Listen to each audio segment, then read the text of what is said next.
prompt Searson to back off, and that sets up the bait. Xantares is not going to miss that chance, brings it back to a 4-on-4. Well, that actually loses them all the map control. Not going down means they have no one on the A side, so they probably should go pretty quickly here. And they are. I really respect this. I think this is a great idea, but oh, what a turnaround. Tizian! Wonderful triple kill. He just locked it down, and if he had more bullets, I bet that would have been a quad too, but he did everything that he needed to do, and Rez goes down. That is... Listen, for NIP, it is such a good call, and it would have absolutely 100% worked if Tizian hadn't... No! If Rez hadn't thrown that flash! Do we have Rez? Do we have that flash grenade from Rez? Team flash? He literally just team flashed them both as they tried to fight Tizian! Oh, let's see. They were both full blind! Oh, no. That flash, like... oh, how insanely frustrating is that gotta be if you're on NIP? Bombs out long, and it's a 1 versus 3. What a weird round. They know where he is, too. Or they should, yeah. You can see Tabson setting it up. They're going to go for the hunt, and they're going to trade places. I don't think Tabson will ever guess this. He's about to have a heart attack. Okay, well, he's picked up the bomb. Xantares is next to try and challenge Nork, who's got that off. Oh! And at an off angle, he headshots him just to make absolutely sure he's dead. And Tizian walking up behind. Again, he's been... I feel like Tizian's whole game has been just flanking. That's never going to happen. Like, it's never actually been put into play. He's just been walking up behind them all along. Yeah, he tends to be the last alive for Big. He tends to be the guy playing for the clutch. And well, now it better pay off for him, because unfortunately for him, this is the difference between double digits for Big or a 9-6, which I think will be very deflating for Big, given how the beginning of this half was playing out. I agree that we won't feel nearly as cool. Well, here we go. A little bit of noise being made. Nork now sneaking right in, and a straight headshot to take him down. Here we go. Second half coming up. CTR under a little bit of pressure. They want to try and see if they can run him down. There is a follow-up grenade from the T side, so trying to make that work. He's falling back into the site, and finally they get him. He's got some backup, though, and everyone is blind inside of the site. Keto, though, brilliant round out of him. Tabson will join in, and they just wrecked that bomb site. They got so deep into it that even if NIP had several members there, they just had no idea where Big actually were on it. So, yeah, nice play. Keto here. These are some really good shots. And he checks behind him. It's a nice turnaround here. Just, yep. It's like, I'm going to make absolutely sure. I'm wondering if that was the identical setup to what Astralis used yesterday against NIP with an HE from Sky. That's, you know, undiscovered for a second, but I'm sure being down there, if he fires it, they'll figure it out. No, Hampers, it's not... You're not right on. You need to keep guessing. It's like live action battleships. What is this battle? Oh, Knock though. He's trying really his best. Oh, what? That is so stupid. I can't believe it. Could have messed that up. But yeah, nice move, nice quick push up there and catching Nork. The actual execution of the kill was questionable at best. Oh, pushing through the Molotov. Hampus giving it all. And Searson, he's going to fight right back. It's another 3-on-3, but CTR is there to catch Tabson as he comes in now, forced up by a Molotov, and he's going to go fight in front of it as well. Waiting for it, taking a lot of damage as Searson on the other side, and more backup is being called for. It's going to be Rez to take one, and Xantares on its own, and it'll be NIP to pick up the map on Overpass in double overtime. That is a fantastic comeback. It's so well played by the Ninjas. Tremendous grit. This is from a 9-0 lead for Big in that beginning of the half. Nip ran it all the way back at the beginning of at the end of the first half, and then just carried it through in the second. We get double overtime, but it just shows how hard Nip have to fight on Big's worst map. He's not going to attempt it. Instead, it's a 2-on-1 as Tabson goes down. Plopsky just patient. And now, Searson, what do you do here? They have smokes. If they put up a smoke on that bomb, he might be toast. Plopsky has a second smoke as well. But he's got the bomb planted for him, so he knows that there's a position. It's just he doesn't have an AK. This is a nightmare situation here, Anders. Oh, unless that happens. Yeah, I mean, and now the smoke, I mean, Plopsky has it, but he's just walking right in. And Searson, lightning fast, takes him down. No smoke was ever deployed, and I'm not sure I agree with that. But regardless, it's a good round here out of Big. Even though it did almost blow up for them. This is so dangerous. Again, I think CTI, and a lot of times he'd get a kill right there. He'd at least get one of them. But I think this may be him trying to adjust to, again, you know, we have to take into account he's adapting to elite level CS now, right? On the fly, on the spot here online. He still doesn't know, and eventually he's going to get run down. But the bomb is planted, and it's a 3-on-4. A couple of people real low on the big side, and CTR pushing through, instantly taking down Tabs, and not getting caught sleeping, it looked like. So now it's all on CTR. He has lost Hampus in the back fight there. Good headshot on one. Can he get another? He can indeed. And Tizian is one bullet away, and it'll be a 1 versus 3 quad kill at the end for CTR. Look how cool it is. There it is, buddy. This is everything he hopes for. Series of duels. You give me the USP, and then you face me one after another. I'll take those fights every day of the week. What is this, FPL? Yeah, like he was essentially, a super experienced player that had just a lot of years behind him, which we know is not true. So, oh no! He gets found down to 28 seconds, and Hampus in the middle. He should have caught Keto right there. I don't know what's going on in this round. Everyone has lost their minds, including me. Santaris is now down by the bench, 15 seconds. There should be at least one free kill for him, and that might be enough to settle the round. He's walked out. He's not seen one, but he drops the bomb. No bomb plant, and he still goes down 16 to 12. 2 maps against Astralis, 2 maps against Big.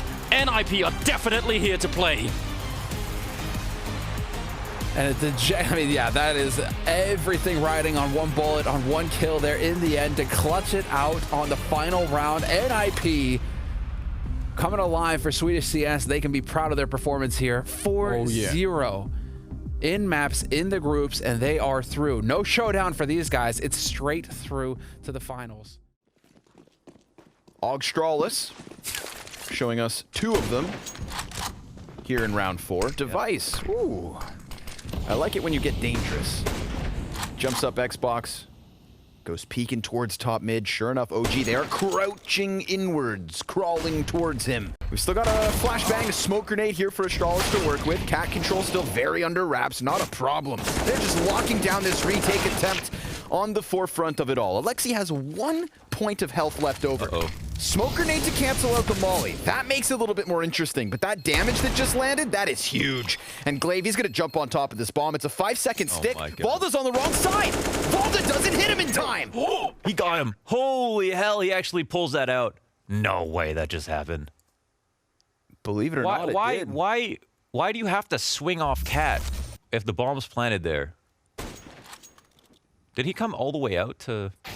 Oof, that was a great shot. This was, also, you had a player rotate CT, Valda came through CT spawn. Astralis in a great spot. It's all about this CT retake now. Everybody walking up from OG. Issa kicking it off with a nice clean headshot. P250 at a distance. Looks to pop down range, but it doesn't seem to work. It's all on Magis. He's got 2 players right ahead. They can barely stand at this point. 11 HP left between them, and yet that's all they need. OG, a 6th round win. No one did a thing that round except Issa. I would just like to say, all of those shots, if he died on any one of those kills, it would have fallen completely apart from OG. I think that last exchange of bullets between, of blanks between Alexi and Magis said the most. But yeah, let's relive this. An insane shot on Dupree. Gets the pit frag as well as the refrag on Glaive, and eventually comes in after he puts the mag back into the gun. The final headshot on Magis as well really just does everything. Device not able to find any movement inside of the A site. There is nobody there. If only he had the bomb. He has to double back for it. Issa's going to jump up right into him. In fact, that's an offering. That's huge, yeah. Now, if he uses his Molotov on CT spawn, he can just go right in for this bomb plant. Yeah, the rotation's going to be slow. He's got the AWP, which I would take an AWP over a rifle in this 1v3, in the post plant specifically. Yeah. Oh, a smoke to use, and you know he'll get creative with it. Now it's a 1-on-2. I mean, it's basically 50-50 at this point. In Device, he's not scared of Cat. He's taking down the long player. He's looking for the fight in CT spawn. It feels like it's coming. He does grab that shot. Another up the ramp, and he isn't spotting anybody coming out of that smoke. But that player, oh my god, actually MBK does trade him out, doubling up in CT with his teammate and denying another clutch from Device. That same smoke comes through. Glaive on duty to watch the tunnels. Oh, but he doesn't get the headshot. Now Magis claws one off of middle. We've got ourselves a 1v1. Oh, he falls into the site, though. Will Mantu think he left? He's just playing behind the column. He thinks he left. Volda jumps in. He's just playing around with him. Volda, up close and personal, loses his head as Astralis take 15. Oh, he keeps his cool. That is so well played by Magisk. Love how he just instantly decides to stay in the site instead of going outside, knowing that Mantu's going to focus all of his attention there. I suppose the saving grace, Mohan, is he has to play for it. Maybe he pulls out a ridiculous clutch, but he's got 30 seconds to do it. So in reality, it seems like Astralis, after having lost so many T rounds in a row, they just break through enough to get into OT.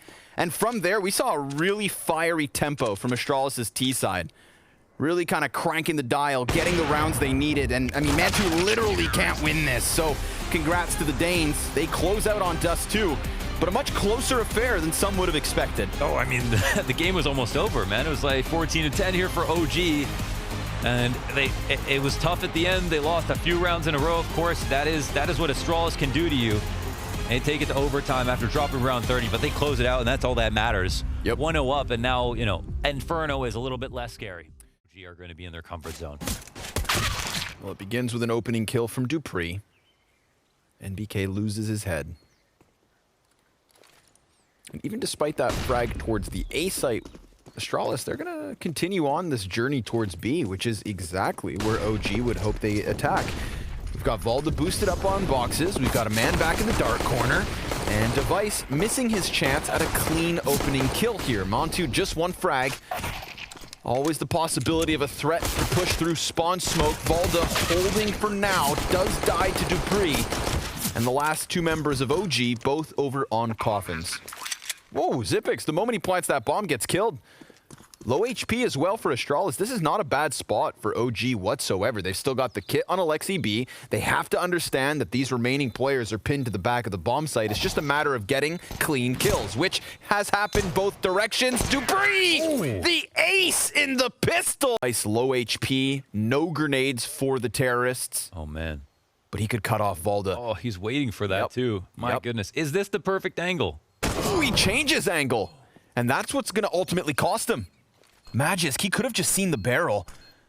Mantu's going to have to eventually walk out from library, loses his head immediately, but Magisk, I mean, he is very much locked into the corner. It's low HP for Volda. Magisk through the box. 5-round lead now. That is all they needed. That's insane. That's such an insane 1v2. The play to kill the player inside of library was especially cool. How he hid just enough. Bait that guy forward, came through, still standing on the box, so it was very unexpected that he'd still be up there if he was going to peak in this position, and here we see the second half of that. Mantu gets played, and he finds a way out of the situation. Just as you said, it looked like he was very stuck, and still, he took that small risk. Short side. There is a peek coming in from Arch, though. That could be big, because he could cut off these rotators before they even know what hit them. Inside of library, huge fight. Zipix versus Volda. Close up, face to face. Volda gonna get peeked by Arch instead. Device inside of the A site somehow picks that up, and now it's all on Mantu. Device has done everything here in the 22nd round, picks up 3 kills on the A hold, and it is Astralis in convincing fashion. That's what we need to see out of them. If they're gonna have a return inside of this opening group, then they needed a convincing map win, because they lost 0-2 versus the new Ninjas. They almost lost to a killer comeback from OG here on Dust 2. But they showed perseverance and then the ability to just clamp down on a map that they should always have in their back pocket. Astralis on Inferno, too much for OG.